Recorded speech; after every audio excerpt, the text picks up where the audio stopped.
আমাদের সেই নেত্রী, প্রিয় নেত্রী, আবাসিক নেত্রী বেগম খালেদা জিয়া। মহান বিজয় দিবস উপলক্ষে জাতীয় প্রেস ক্লাবে এই আলোচনা সভার আয়োজন করে জাতীয়তাবাদী গণতন্ত্র পরিষদ।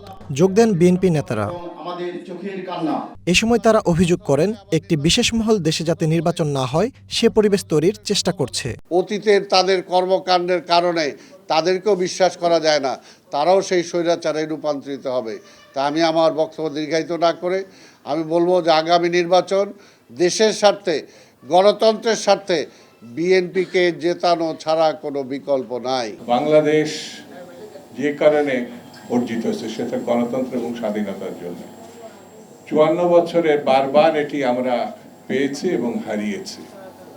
এখনো সন্দেহ দেখা দিয়েছে নানানভাবে। সেটি হচ্ছে মহল বিশেষ একটি অবস্থা তৈরি করার চেষ্টা করছে যাতে নির্বাচন না হয়।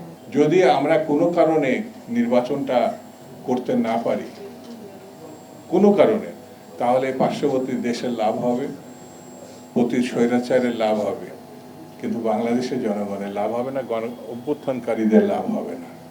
সেই জন্যে শুরুতে যেমন একটা গণহত্যাকারী দল ছিল, ঠিক তেমনি 24 আরেকটি গণহত্যাকারী দল। আর বিএনপি হচ্ছে লড়াইয়ের দল, বিএনপি হচ্ছে গণতন্ত্রের দল, বিএনপি হচ্ছে জনসমর্থিত দল। এই দুই গণহত্যাকারী আমাদের বাংলাদেশকে বিপন্ন করতে পারে। এদিকে ডক্টরস অ্যাসোসিয়েশন অব বাংলাদেশ ড্যাব আয়োজিত আলাদা অনুষ্ঠানে যোগ দেন দলের স্থায়ী কমিটির সদস্য মঈন খান। ফেসিবাদী রাষ্ট্র হিসেবে নয়, বাংলাদেশকে গণতান্ত্রিক ও অর্থনৈতিকভাবে সমৃদ্ধ দেশ হিসেবে বিশ্বের কাছে পরিচিত করতে চায় বিএনপি। আমাকে কথা বলতে দিতে হবে, আমার মনের ভাব প্রকাশ করতে হবে, আমার মতামত প্রকাশ করতে দিতে হবে।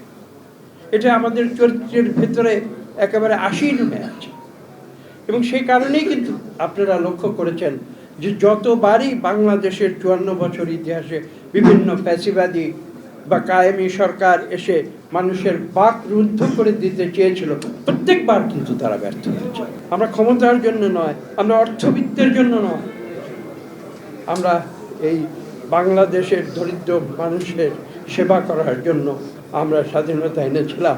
সেই স্বাধীনতা যেন আমরা বজায় রাখতে পারি। দিবসভিত্তিক রাজনীতির পরিবর্তে জনগণের অধিকার আদায়ের রাজনীতি তাগিদ দেন বিএনপির নীতি নির্ধারণী ফোরামের এই নেতা। নতুন করে আমরা উজ্জীবিত করতে চাই। ফজলে রাব্বি, সৌরভ, ওয়ান নিউজ, ঢাকা।